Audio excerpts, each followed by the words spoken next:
Hello everybody, it's Sam over at Scorpio Rising Astrology, and we are here for another round of the Astro-Babble. Very excited to be here again. Happy Monday. Thank you for everybody who is tuning in and continuing to support the live stream via the YouTube channel and my Facebook page. And yeah, we're going to be going over 8 additional charts that have been submitted by you, my lovely followers. We'll be talking about just themes that I see. I run these charts in my Astro software that I have, which is Solar Fire, just in case some of you who are wondering. It's fancy, but it lets me see the charts in a specific way. For those of you who have also asked, I do use whole sign houses, which is a little bit different than the typical Placidus, and that's part of my traditional astrology training. But yeah, so that's kind of what we're here to do. If you would like to be a part of the live stream, or somebody you know would like to be a part of the live stream, just have them private message me chart details. I need birth date, birthplace, and exact birth time, and I will add them to the list. But let's go ahead and go to our first chart. And for those of you watching on Instagram, unfortunately, I cannot screen share on Instagram, but I can screen share on Facebook. So we do have the recordings as well, and YouTube will have the visual of the charts. So we have Viola, who was born 12:30 a.m. in Lapeer. Let's take a peek at Viola's chart. Let's see, so we have a Cancer ascendant, North Node in Cancer as well, and then the moon at 28 degrees in Taurus, the exaltation of the moon, which is glorious, co-present with a very strict and stern and stubborn Saturn in Taurus retrograde up in the 11th house. So right off the bat, when we see that the moon is ruling the ascendant, there's going to be a natural sensitivity to the person, as well as to the physical constitution. North Node in Cancer as well means that developing that more nurturing motherly side of the Cancer ascendant is definitely something that this person is going to be working towards in their lifetime. To have the moon in the 11th house of friendships as well ruling the chart, especially in her exaltation in Taurus, absolutely a power move. And it's some, a moon in Taurus is a very grounded moon. It's a very emotionally stable moon. It is also a very caregiving moon. It's somebody who has a lot of emotional stability, but who is also able to use that emotional stability for the help of other people. And especially to have that exalted moon ruling the chart from the 11th house of friendships, it just makes somebody very personable, very likable, very supportive, and also very emotionally connected to the people that they view as their tribe. So that's something that Viola needs to just be aware of, is if her friends are not doing great, she will not be doing great, and vice versa. Likewise, the quickest way to her heart is through her friendships. So really making sure to value that aspect of life and society very, very highly. There's some complication in the chart when we look at the moon applying to a conjunction with Saturn in Taurus retrograde in the 11th as well. There may be the type of people that Viola is gravitated to, maybe especially older, but also rather stern. Saturn is that planet of restriction, and when not channeled appropriately, it can be friends who are older that often give advice that's on the more depressive side, a little bit more restrictive, a little bit more withholding. And those Saturnian themes will mature as she hits her Saturn return around 29, 30, depending on when that Saturn goes into Taurus. So in the first 30 years of life, just understanding that making friends with adults is okay. It's not going to win you any favors with your peer group, but it is going to help mold you into the person that you are becoming. It will also, because as we gain life experience and as we start to mature our charts, the emotional stability does start to become a little bit more of a factor, and you being attracted to people who are emotionally stable from a friendship and peer dynamic is going to be something that I think will be helpful to you down the road. But, there are also going to be people in your peer group who tend to be a little bit melancholic, who tend to be a little bit more Eeyore-like, would be a good way to say it, but that practicality also helps to keep you grounded. And as long as they're not too depressive, the theme of your friends being your rocks also is a very grounded approach to living in general. We do have a Libra sun in the 4th house of family, which is a really nice placement. The Libra sun in the 4th really does cast a more positive light on family, although there is a harsher rulership of Venus in Scorpio as well as Mercury in Scorpio in the 5th house of children and parenting. I think when we look at a major worry coming down the pipeline is you not being a good enough parent yourself, because that sun in Libra is very much about shining light on the options, especially from an early life perspective, like your parents providing you with every possible option that there could be. But this Venus in Scorpio ruling the 4th, when you transform into a parent, when you take on that role of having your own children, there's going to be a certain level of doubt, a certain level of not okayness with being a parent yourself. And I think that is something that you will need to work through energetically as you kind of approach this Venus in Scorpio.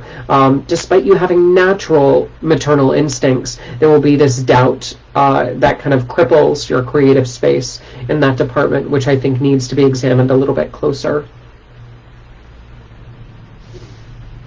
Good on the relationship front, although South Node in the 7th house isn't necessarily great. It is just how your cards have been dealt. Having Saturn ruling the 7th house from the 11th house, you're attracted to somebody who is naturally very personable, but at the same time who is also very grounded, which I think will be helpful. We do have Mars in Virgo ruling the 5th. Mutual reception between Mars and Mercury does mean that, like, if you wanted to do something really fun with your time, because so much of your ego, your identity is revolved around the family archetype of the 4th house, I think it would be beneficial at some point for you to write a children's book. I think that would be an excellent expression of the mutual reception between your Mercury in Scorpio in the 5th and your Mars in Virgo in the 3rd, especially with that Leo 2nd house being ruled by the Sun in Libra, gives you that idea of money coming from family or family type endeavors. Yeah, and even the idea of that Mars in Virgo ruling your 10th house of success. I think that over time, although it might not necessarily be what you do for work, you have a lot of caregiving skills, a lot of medical placements in the chart when it comes to your work dynamic.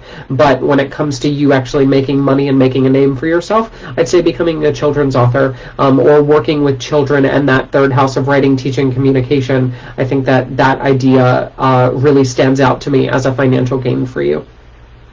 Cool.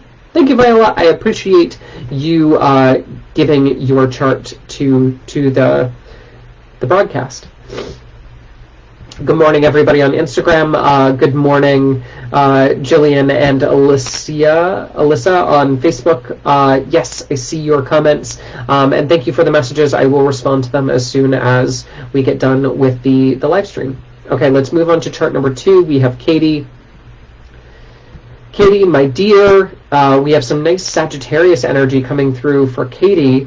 So we have an ascendant in Sagittarius, South Node in Sagittarius, Pluto in Sag, as well as Mars in Sag, all in the 1st house. It does give a rather combustive feel to Katie's 1st house. But that Sun in Pisces does provide some contrast. A Jupiter in Leo retrograde in the 9th ruling the chart is an interesting choice. Not necessarily sure if I'm a fan. Good morning. Thank you, everybody, for waving. Moon in Capricorn. Venus in Capricorn in the 2nd. Saturn in Gemini. Saturn in mutual reception. Fascinating.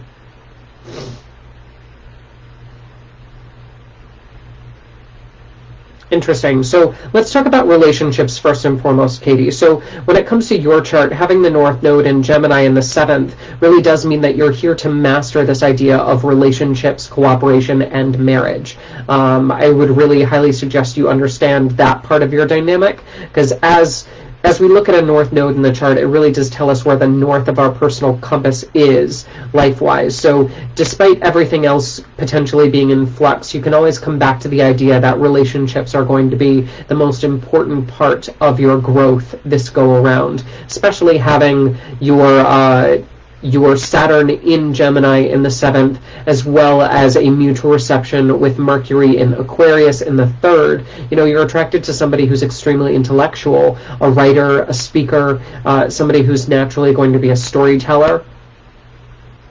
And they will also be very close to you physically in terms of your spouse. So when we look at your potential dating pool, there is this idea of you dating within your backyard, within your own network. You'd be very, very prone to running into an ideal mate at the grocery store, at the restaurants that you frequent, somebody who's naturally going to be in your community. That's going to be a big part of your chart. The moon in Capricorn in the 2nd, I'm not necessarily a fan of, but it does connect well with the 7th house Saturn. It does indicate that a financial boon to you will come in the form of marriage as well. So the idea that your spouse will actually complement your financial state. But for you specifically, you have the moon, you have Venus, both in Capricorn in the 2nd. Money on your own, your financial wellness, is a little bit harsh. It's a little bit dry. It's a little bit restrictive. Yeah. It's not as abundant as we would like it to be. But when we look at the ruler of Saturn being in the 7th house of relationships, the idea that a spouse or a partner will help with that financial situation and potentially bring abundance into your 2nd house of wealth, I think that that's something that we see in the chart right away. So that's an interesting dynamic. And another thing, resources are better when pooled. And it's, on the higher note, having a moon in Capricorn can leave you a little bit emotionally sterile. But when you place that in the 2nd house, it really does give you this idea of practical budgeting, which I think you should lean on. Having a Jupiter in Leo in the 9th, as well as a Sagittarius ascendant, it does make you prone to expend money via travel and really invest in spiritual endeavors somewhat frivolously. But that moon in Capricorn really does ground your financial awareness. But it does make you a little bit hyper aware of this idea of lack. But when you enter a partnership, it's the idea of two people's incomes coming together, as well as two people coming together to build a life. And that really does alleviate some of that pressure when we leverage relationships for financial stability. That also being potentially one of the big motives of the relationship dynamic. Although, the intellectual component and the idea of being mentally stimulated by your partner is very important. The financial benefits of living your life with somebody, in partnership with somebody, not necessarily romantically, but the idea of just having a good match is also very appealing to your chart. I think because this Jupiter in Leo in the 9th house of spirituality does also rule your sun in Pisces in the 4th, we need to talk about this side of your personality. You have so many different sides of your personality, Katie. So you have this fiery ascendant, which is ruled by this fiery Jupiter up in the 9th of travel. It really does give you this flamboyancy that people are like, wow, where did that come from? It does give you this general glow, this naturally sparky aesthetic. It does make you seem a little bit more worldly.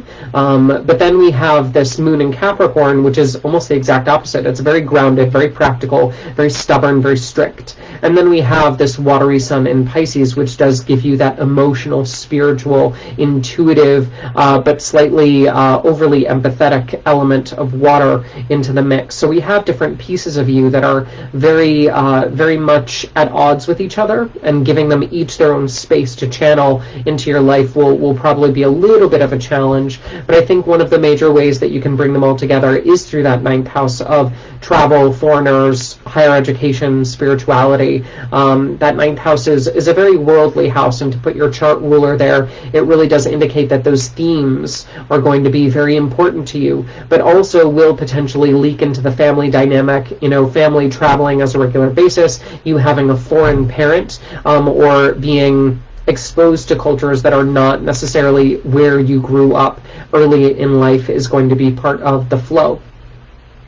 And that will also nourish, as you pursue those topics in life of, again, travel, foreigners, higher education, spirituality, that Jupiter will become very happy and will be able to link your ascendant and your sun. The only thing that we need to be aware of is that moon in Cancer, which does tend to be a little bit colder, a little bit darker, a little bit more apt for depression. But that Sagittarius ascendant does help uplift you really nicely. So I like how you've paired that. You're a well-balanced meal, Katie. I enjoy the energetic dynamics of your chart very much. But I think the relationship discussion and then how you grow as a person, those two topics are very, very very interesting and different. You even working in the field of finance would be a great example of how you use not just your moon in Capricorn, but that moon in Capricorn ruling your 8th house of business and your Venus in Capricorn ruling that 6th house of work. I think there's a really nice dynamic with the financial flow there in your chart, but that's very different from this watery, fiery side of your ascendant being in Sag ruled by your Jupiter and then pulling in your Pisces ruled sun in the 4th. The family and spirituality and movement-based oriented aspects of your chart is almost polar opposite of the financial work elements of the chart. So balancing that work-life energetic might be a little bit difficult overall, but doable. Cool. Okie dokie. Let's go ahead and move to chart number 3, which is Chris. So Chris, we have a Taurus ascendant, automatically grounding right off the bat, but a chart ruler who has combust the sun in Virgo in the 5th. A sun in Aries in the 12th as well. Difficult. Whereas Libra, the saving grace. Is Uranus in the 6th? Tricky placements here, Chris. Tricky placements. Let's look at how they all weave together, shall we? So as with any chart, there are going to be higher and lower expressions of all of these placements. So I'm going to give you kind of the distinct definitions that you would read in like a traditional astrology manuscript, but there's always going to be higher and lower plays to these experiences depending on what you choose to acknowledge and what you choose to work with. This is what I really enjoy about astrology when I work with clients, is I can give you the definition of what this could mean in the life, but as you look at the cards that have been dealt before you, there's a very big difference between looking at a card and saying, this sucks, and throwing it away and not choosing to work with it, versus, it's difficult, but I'm also able to channel this effectively and to really make sure that I use this energy in a way that maybe it's not really meant to be used for, but I make it work because it's all that I've got. And I think that that's definitely one of the ways that your chart can really, really shine is if you channeled that Aries moon into some tenacity and you really were able to expose your leadership tendencies, not just for others, but also for just you in general, for you taking your own life by the horns. That's really what needs to be done in your chart, as opposed to succumbing to some of these placements, which are not necessarily ideal overall.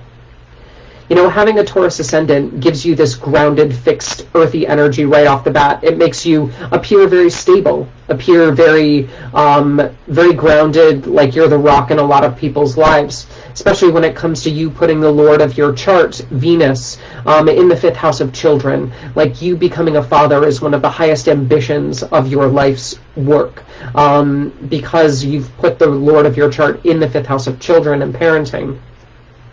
But what I'm concerned about is we have this Venus in Virgo. Venus in Virgo is in the sign that she likes to be in the least. She's also combust the sun. The sun is eclipsing her, overshadowing her. And to have the ruler of your chart in such a detrimented position means that, one of the expressions of Venus is this unconditional love. Yeah. However, you've put Venus the planet of unconditional love, in a very conditional and detail-oriented sign of Virgo. And then you've put her combust the sun in Virgo. So I think one of the things that you might get lost in, Chris, is the details. And I think that that's often to your detriment, because you tend to be so hyper-analytical all of the time, looking at what you can measure, and you don't necessarily take into consideration what other people feel about what cannot be measured. Yeah, and that's part of the first issue of the chart that we come across, is can you activate empathy, as an essential skill. And empathy is different from providing for somebody physically. Putting your sun in Virgo in the 5th really does mean that you attach very strongly as the breadwinner of the family. Like, that's a large part of who you are as a person. Your core identity is very much attached to those earthy qualities of being practically valuable to those around you. But we have to understand that being practically valuable and putting food on the table does not substitute for love, affection, and the emotional states that people require in order to feel loved and nourished spiritually, mentally, emotionally. Yeah? And when we see a moon in Aries in the 12th house of hidden enemies, this is where we find the root of a lot of your trouble, Chris. Now, on the lower end of the spectrum, we see this a lot in people who have repressed anger issues, people who feel like they should be a born leader, but they are not given the opportunity to shine, and therefore develop a very strong resentment towards life itself, but also anybody in a position of power. However, when channeled appropriately, a moon in Aries in the 12th can be a champion for those who are weaker, can be a champion for those who have not had a fair life, and can actually be a very, I like to use the word patriotic, somebody who can really take charge of really crappy situations and pull somebody out of their own funk because they are shining their light so brilliantly in the darkness. Now, your choice to succumb to that darkness, or your choice to lead other people with a lamp of your own making, is where the kind of difference in this placement resides. And that's really your choice, is do you want to only deal in the cards that you think are the safest? Or would you like to risk emotional vulnerability and choose to become the leader that we all know that you should be? And that's tricky. It's very tricky. Especially when we look at that Venus in Virgo ruling Uranus in Libra in the 6th, and then that moon in Aries being ruled by Mars in Aquarius in the 10th, co-present with the North Node. You're naturally stacking this idea of humanitarian efforts and being fair and just and fighting for those who necessarily have not had equality lathered about them. And I think your groundedness and your persona of being such a hard worker and detail-oriented person makes you extremely, extremely valuable to those people, because you're an example that can be followed. But when it comes to revealing your heartstrings, when it comes to sharing how emotionally fired up you get over the idea of justice and fairness and humanitarian efforts, I think that that's a side of you that can, if repressed, turn into some very strong aggressive tendencies. But if channeled appropriately, especially if working through volunteering, political efforts, and sharing your message with those who you feel need to be uplifted through the causes you seek to kind of recalibrate our society for the highest good, I think that Aries moon will channel very, very beautifully into some of the positive expressions of your chart. So that's just something to kind of ponder and be aware of. And I think that's really the crux of the chart. We could go into deeper detail, but I think that's what I'd like to leave you with, Chris. So thank you for donating your chart to the Q and letting other people learn from your example. Okay, moving on to chart number 4. We have Jean. Taking a peek at Jean's chart, we have a massive Scorpio stellium in the first house. So everybody say it with me. For those of you watching live on Facebook, we have a Sun in Scorpio. We have a Mercury in Scorpio. We have Neptune in Scorpio. We have the Ascendant in Scorpio. We have the North Node in Scorpio conjunct the Ascendant, and the Moon in Scorpio, with that Mercury in Scorpio being a cazimi within 1 degree of a Sun conjunction. You know, to say that you're a super Scorpio, my dear, would be a massive understatement. However, there are a couple clarifying points that I'd like to make about your chart that I think are valuable, and maybe you haven't heard these before, so I'd like to share them with you today. You know, the concept of you being a Scorpio in every way, shape, or form, physically as well as mentally and emotionally, is something that you need to learn to kind of make peace with. Because it's also a big part of what you're learning this time around, with the North Node being present, as well as the North Node being present in the first house. You know, having such a strong Scorpio stellium, and then also having that in the first house of the body, mastering the physical organs of the large intestine, the bladder, the sinuses, and the reproductive space. Those are going to be major physical challenges and major areas that you need to learn how to care for, nourish, clean, especially because Scorpio as a body sign rules the caves of our medical astrology system. And if you don't understand how to keep, you know, caves are meant to be dark and moist and meant to be slightly dirty, but those dirty things, those mosses, those bacteria also help to keep things moving and keep them digestible and keep the flora and fauna of our body healthy and contained. And that's something that, you know, especially when we look at medical astrology and recent advancements in medicine, you know, not to get super gross first thing in the morning, but the idea of fecal transplants being something that is medically relevant now in research, the idea of a large portion of the immune system being housed in the gut, like things that, spaces that we think are dirty or hidden or nasty, you know, it's not necessarily about them being objectively wrong, but in the darkness, beautiful things can truly flourish. And I think that story of Scorpio is something that's going to be very, very present in your life throughout. You know, of course, identifying with the gothic themes, the spiritual themes, the creepily intuitive themes, the piercing gaze that a Scorpio ascendant is known for, the ability to read a room, being overly empathic, understanding the emotional implications of having your sun, your ascendant, and your moon in a water sign, especially a fixed water sign, which is known for being hidden, frigid, and suspicious at the worst end, but also extremely perceptive, very truthful, and extremely loyal on the higher end. You know, there are things about Scorpio that you will discover along your life that will only be understood by a fellow Scorpio. And with a Scorpio ascendant, I'm uniquely qualified to kind of impart those messages of wisdom. So if you want to talk with a triple water sign, I've got my sun and my moon in Cancer, but we share a lot of these constitutional elements. And I think that we would get along just fine if you wanted to schedule one-on-one and deep dive into the waters with me. But one of the things about your chart that I think really compromises your chart, in addition to having so much of one sign being so emphasized, you know, it's a blessing because all you have to do is frickin' study Scorpio, but it's also a curse because mastering one sign exclusively can be very, very difficult because so much is put in one basket. You also have the ruler of your chart, this Mars, in Libra, in the sign of his fall. Mars, as an action-oriented sign, really does prefer to take charge and drive forward and speak with passion.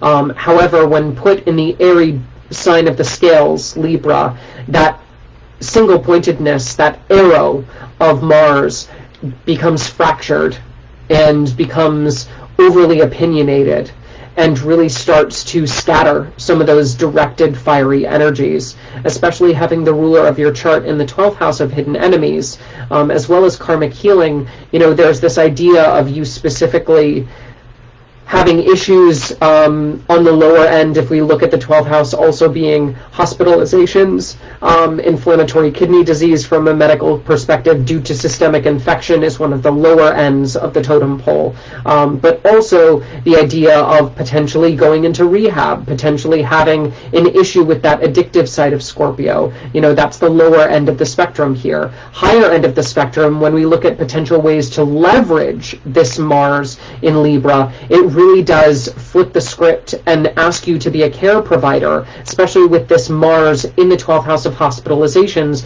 ruling the 6th house of work, and so much Scorpio being in the 1st house. You would be uniquely qualified to be a medical intuitive. You'd be uniquely qualified to walk into any sort of health situation and be able to smell the sickness, which is something that I don't think gets emphasized about Scorpio enough, because it does rule the sinuses. The ability to smell illness is also something that a Scorpio ascendant imparts on you rather beautifully. So that idea of you being, if channeled inappropriately, a victim to all of these health challenges in your natal chart, but also if channeled appropriately, you could leverage the opposite and actually be an amazing healthcare provider. And that's what I love about astrology is, we have these placements which tell you your strengths are in these areas, but how you leverage those strengths will ultimately be up to you in the long run. Yeah. So that's a real big chunk of your chart, and themes will continue to come back to that over and over and over.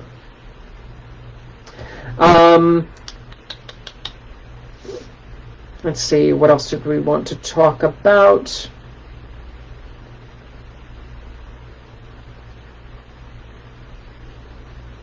Yeah, I think those are really the big things, Jean. We could go into nuances for sure when it comes to relationships and finance and things like that, but if you can master the Scorpio side of your chart and channel those energies effectively, especially from a health and healing perspective, potentially professionally, I think that that's a big way for you to master your chart. Details are secondary if you hack your own code. Excellent. And thank you, Courtney. That was so lovely. I appreciate that compliment. Arcana, thank you so much. I'm going to delete that comment. Arcana, please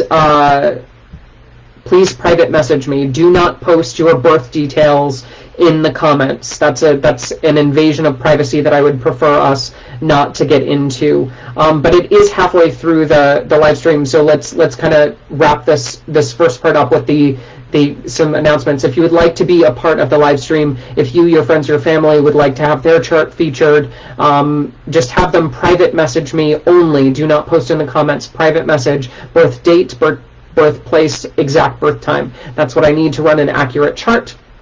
And we will add them to the queue, and I'll private message you when your chart is featured.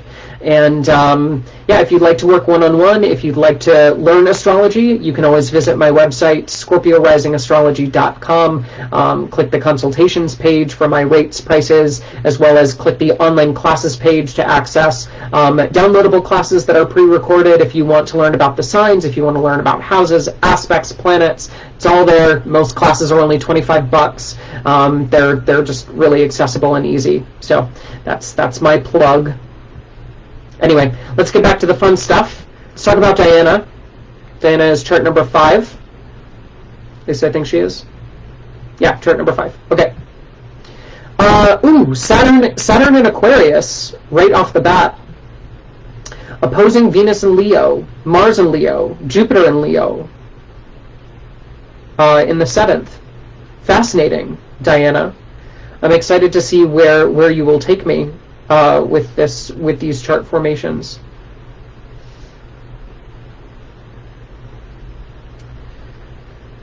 So much creativity, Diana. Normally when we see Saturn, there's this idea of having an oppressive energy in the chart, especially in the body. When Saturn is placed in the 1st house, especially in his own sign of Aquarius, it tends to dry up the skin, provide eczema as one of the major symptoms, nervous fragility, anxiety due to depletion, eating disorders, a thin skeletal frame, and just an overall weak constitution in the early years of life, especially before 16. However, I'm really enjoying some of the ways that you've mediated this. You've retreated into your head, which is the more active expression of your nervous system, in order to nourish the external part of your nervous system. Now, there's so many, maybe spine stuff, there may be scoliosis, there may be issues related to the heart, the eyes, which are advanced stages of neurodegeneration due to fragility potentially brought on by eating disorders, because we have the south node in Cancer, the sign of the stomach, in the 6th house. But I think the way that you, like, I can't overstate enough how beautifully primed your nervous system is for some serious creativity, massive creativity. Because this Saturn in Aquarius, although it is retrograde in the 1st house, Saturn in Aquarius has this genius to it, especially having an ascendant in Aquarius ruled by Saturn in the 1st house. Like, you really embody the Prometheus archetype of Aquarius, you know, that divine presence that brings fire down to humanity, that idea of creative inspiration being such a big part of your chart, not just from a physical perspective in terms of children, you also potentially having twins is a major aspect in your chart, because you have your 5th house of children ruled by Gemini, with Mercury co-present with the sun and the moon in Gemini in the 5th house. Like, that's a massive indicator for not just children, but 2 children or twins, because of the sign of the twins in Gemini. But then also the idea of having Mercury, the planet of the mind, in Gemini, in his home sign, in the 5th house, co-present with sun and moon in Gemini.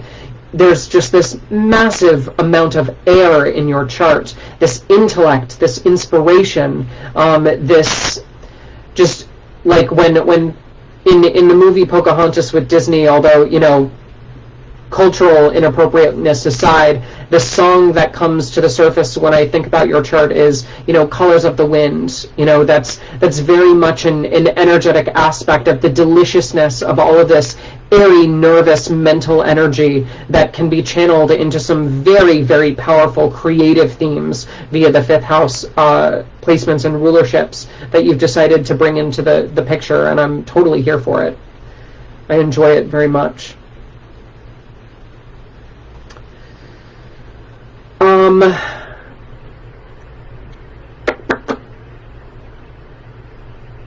Yeah, okay. When we look at your 7th house of relationships, this is where things start to get a little bit sticky. We have Venus in Leo, we have Mars in Leo, we have Jupiter in Leo, all extremely flamboyant placements, Diana. You know, you're attracted to somebody who is very much the peacock, is a good way to say it. Anybody who's willing to dress in Technicolor and strut their stuff in a very look at me dramatic way is going to catch your eye, because it's somebody who's unapologetically and courageously themselves, something which you struggle with as the quiet intellectual type. You know, that Gemini charisma at the end of the day is ultimately hollow, unfortunately. But the fixed sign of Leo in your 7th house is a little bit more grounded, and so you're attracted to somebody who not just can carry a conversation, but somebody who carries a room very, very well, and that being your downfall romantically, I think is a beautiful weakness to have, because you can spot beauty a mile away, especially when it's so dramatically displayed. But also understanding that should your partner and you qualm or get into any fights, all they need to do is take you out for a night on the town and strut their stuff and potentially flirt with other people for you to realize how much you actually enjoy their boisterousness. Yes, which is in direct conflict to your Saturn themes in the chart.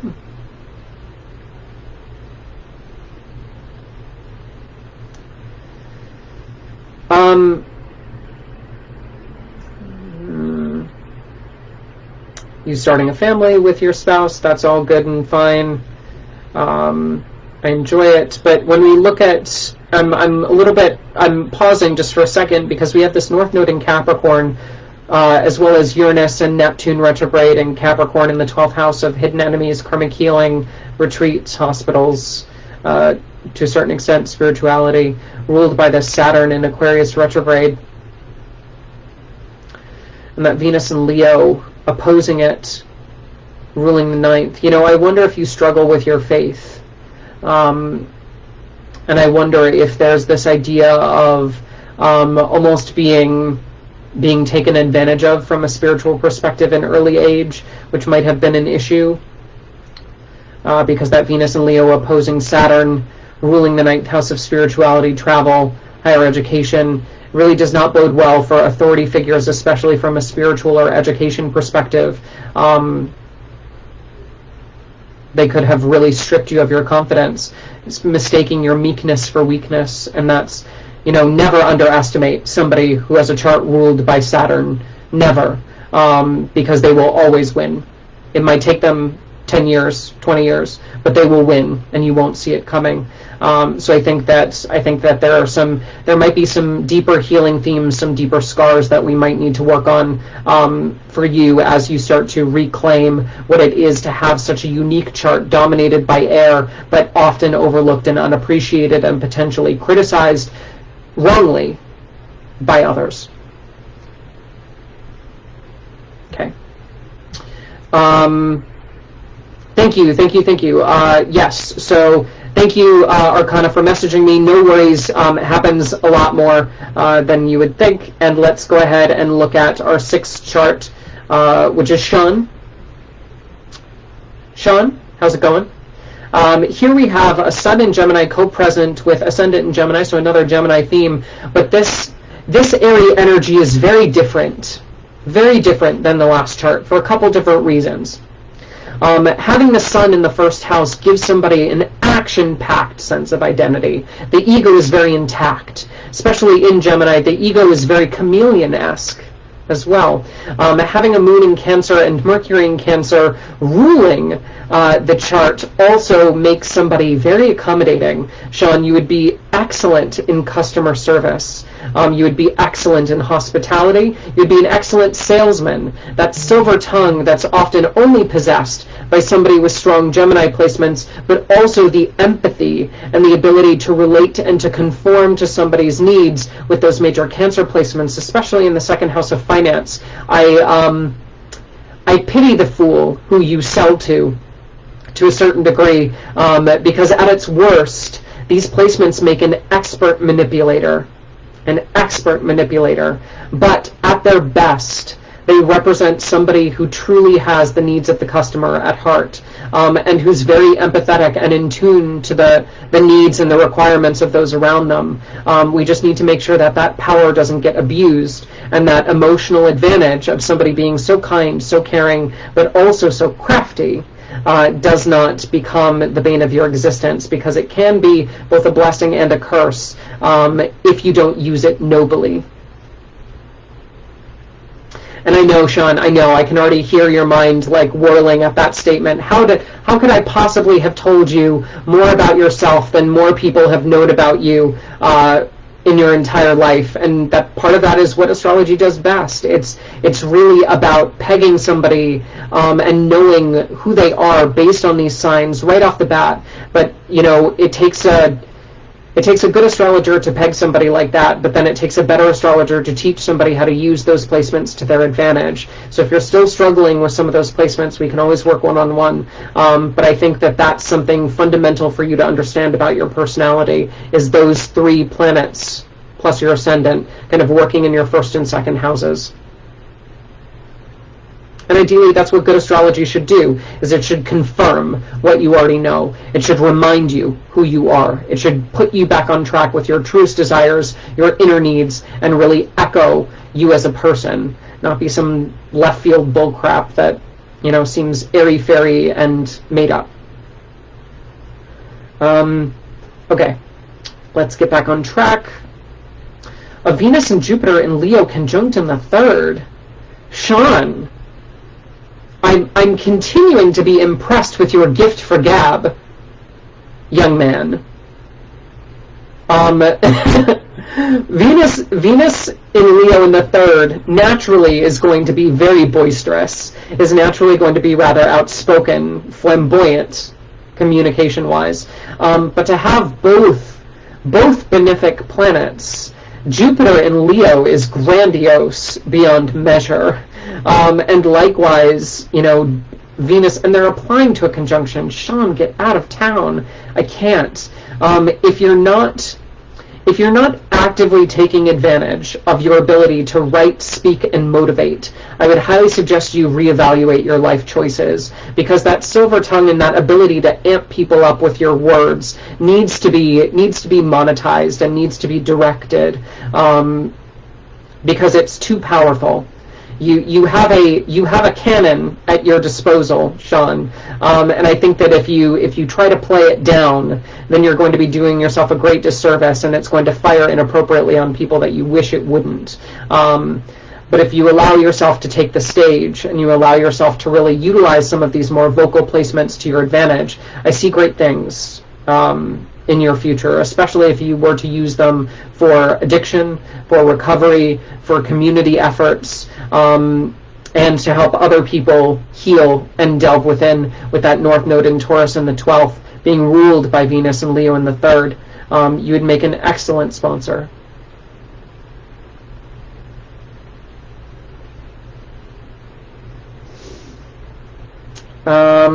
Mars and Libra in somewhat of a mutual reception with Saturn.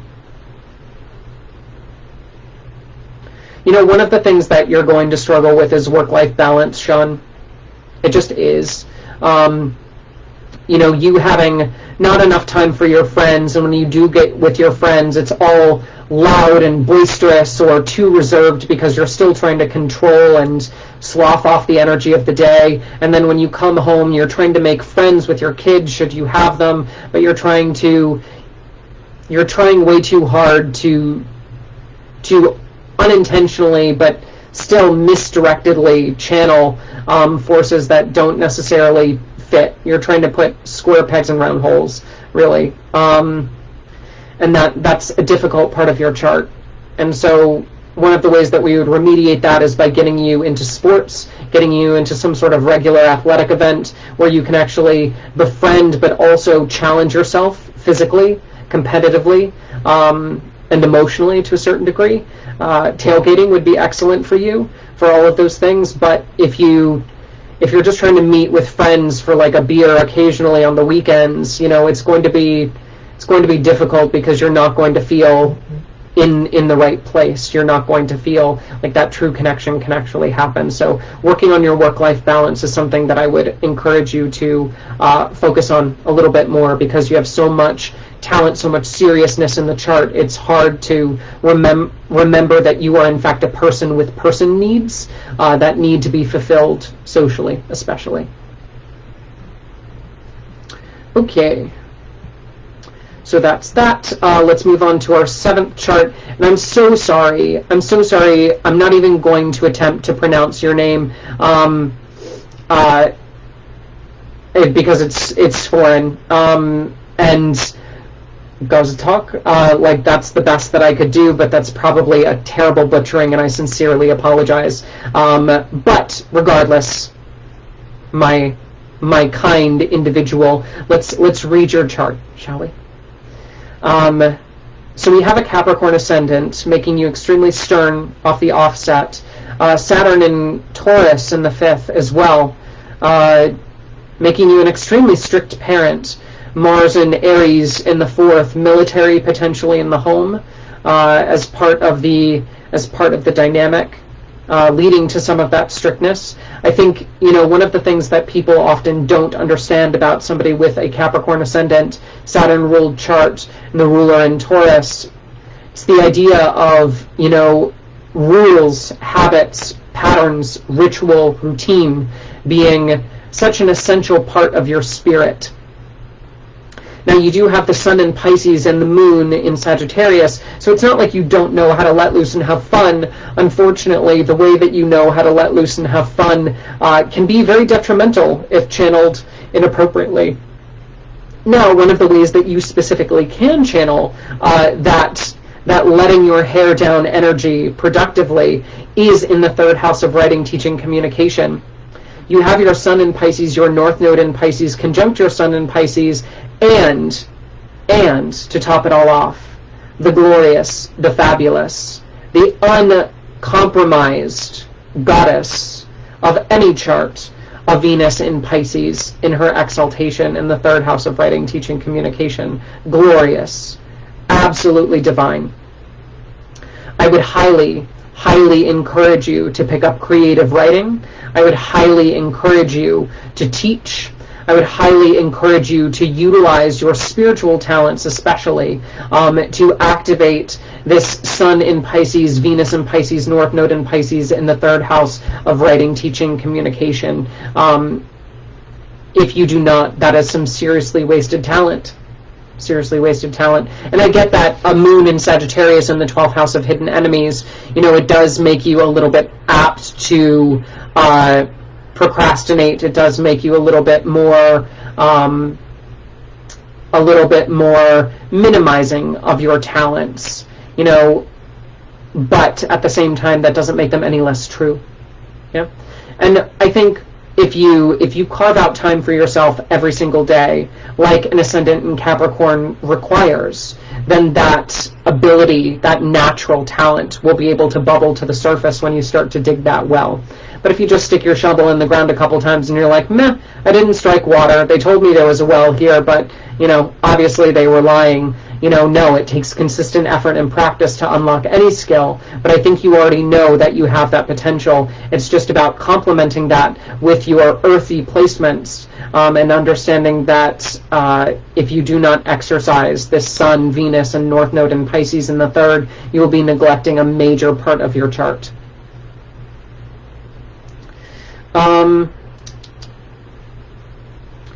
We've got this Jupiter in Scorpio retrograde and the MC in Scorpio retrograde in the 11th, which I think is interesting, being ruled by the 4th, but potentially as well also influencing because of rulership of the 3rd.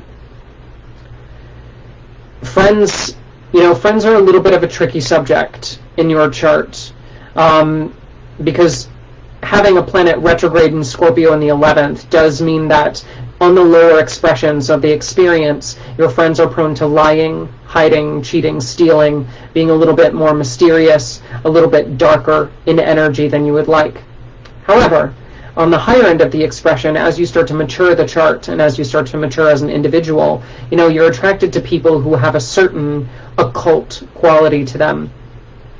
And just because they're dark and mysterious does not make them bad. In fact, it makes them terribly interesting and fuel for your writing if you learn how to navigate the right social groups. So I would highly suggest you not dismiss the kink, not dismiss your friends who are into weird things, because those weird things are exactly what fuels that Venus and Pisces creativity, which is a little bit more accepting than most people, places, and things would be, and can be used to your leverage. Let's see. Because Saturn is ruling your second house of relationships via the 5th house of children and parenting, children will be a financial burden should you choose to have them. However, they will, again, as they mature and as you mature, become financially able to support a lot of your work down the line. So I think that that's a nice trade-off. We also need to be aware of potential addiction issues in your spouse. Especially earlier in life, as these placements are not as mature as they should be. Having somebody who sugarcoats things and then doesn't get to the truth of the matter, which can be anything from, habits, where they say that they have great finances, and then you realize that, they think that they have great finances, but they don't realize how financially in trouble they actually are. But then also, having a planet in the 12th house of hidden enemies ruling the 7th, it really does bring about this idea of somebody who is more of a pet project than they let on. Yeah, so just being aware of that is an important part of your chart dynamic. And I think that's where I'd like to stop for your chart. Thank you, my dear, for donating your chart to the live stream. That is not the chart that I wanted. That is not the chart that I wanted. Goodness. Okay, we have one more chart, and that's going to be Emily. We have 7 minutes to go through it. For Emily, my dear, my darling, how are you? So we have a Scorpio ascendant. We need to be very sure of that birth time. That Scorpio ascendant ruled by Mars in Gemini, co-present with Saturn in Gemini in the 8th. Tricky. In mutual reception with Mercury in the 6th. Entrepreneurship tendencies, if channeled appropriately. But business is not something that you're here to learn, Emily, so I question that. I question it. Moon in Capricorn, again, super practical, very practical, way too practical for your own good.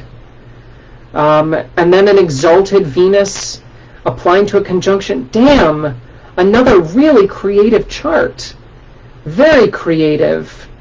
This time almost in direct conflict, though, with some of your financial resources.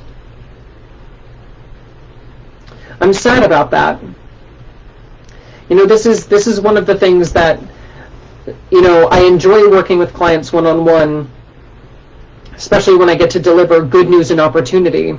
But when you look at a chart like this, and you know, when I look at creative potential in a chart, especially when there's so much exaltation of Venus, which is known for paint and fashion and food and all things that are pleasing to the senses, and we have that in the 5th house of creativity, conjunct Jupiter, ruling the 2nd house of finance, like there's so much potential for good art to happen, for good beauty to happen.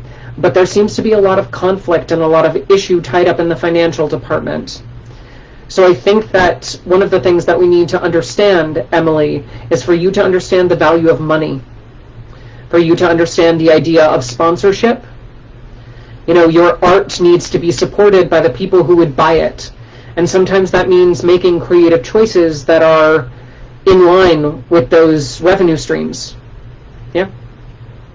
Your talent is truly, truly unbridled. Also from a children perspective, you know, extremely fertile chart. Not just to have Venus in the 5th, but in her exaltation in a water sign co-present with Jupiter, flawless. But, you know, Jupiter ruling Neptune retrograde in the 2nd house of finance, it really does bring a muddiness, a confusion, an insecurity to your financial placements. And then to have the South Node in the 8th house of business and work that is specifically sponsorship-backed, as well as Mars and Saturn here, the 2 malefics, in Gemini, the mutable sign, which is prone to quick turns in direction. It's just this idea that your creative energy needs to have a root, have a groundedness, have a practicality, have a use, have somebody who's willing to support it. And all the creativity in the world does nothing if it's not put on display, if it's not physically manifest. And I think that that's going to be the challenge of your chart, is to learn how to physically manifest, often through financial resources, the work that you strive so hard to create. So I would study business, I would study business law, I would study entrepreneurship.